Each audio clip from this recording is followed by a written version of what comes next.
Murojo, Pacaran dari Balik Dinding. Novel karya Syukri Muhammad Syukri. Bagian 3, Pekik Perempuan Berkelubung. Sekarang aku sedang melintasi persawahan, menuju arah timur. Meniti bantaran sungai Wihkul Kebayakan. Melihat air sungai itu, terbayang parit-parit kecil di Paya Reje yang mengirim air ke alur sungai ini. Di musim hujan, sungai ini sering meluap, tetapi penduduk menyukainya. Sebab, ikan emas dari danau berenang ke hulu sungai untuk memijah. Penduduk menangkapnya, ada yang menggunakan jala, tombak dan parang panjang. Kulepaskan pandangan ke arah timur, cahaya matahari sudah terbit di atas Kampung Bintang, sebuah desa di ujung timur Danau Laut Tawar. Kabut pun mulai menipis. Bayangan manusia berselimut sarung, samar-samar kulihat dari kejauhan. Satu di antaranya adalah Adi, sosok berpostur tinggi. Cukup mudah mengenalinya dari kejauhan. Dia terlihat sedang memasukkan gelang pemberat jaring ke sebatang galah bambu. Puluhan perahu nelayan tertambat pada batang pohon dedap, tidak dikunci, hanya diikat dengan seutas tali. Seingatku, belum pernah perahu di sana dicuri orang, paling sering dipinjam.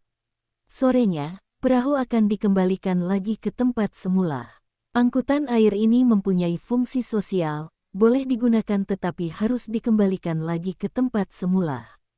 Niko, ke sini, teriak Adi sambil melambaikan tangannya. Baik, jawabku dengan mengangkat jempol tangan. Sebenarnya, aku sudah melihatnya sejak kabut mulai menipis.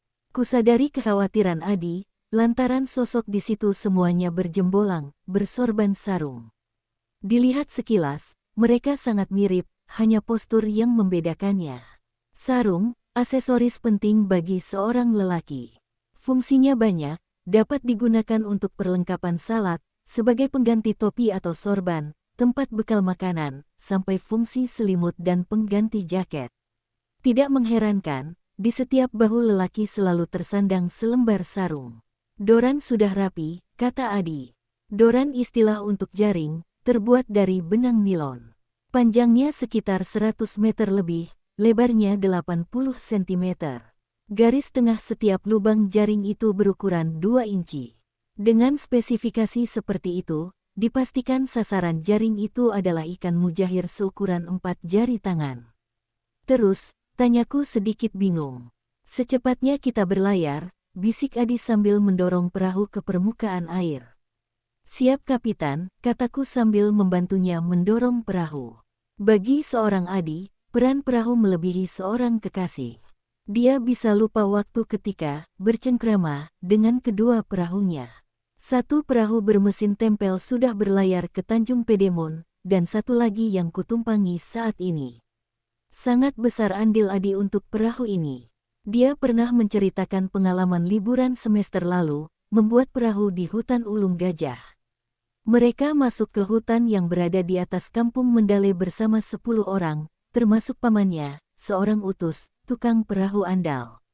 Di rimba itu, ditemukan pohon medang jempa berdiameter 100 cm.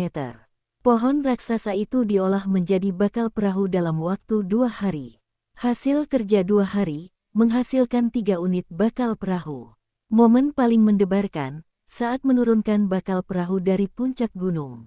Sebelum diturunkan, ujung perahu diikat dengan rotan besar.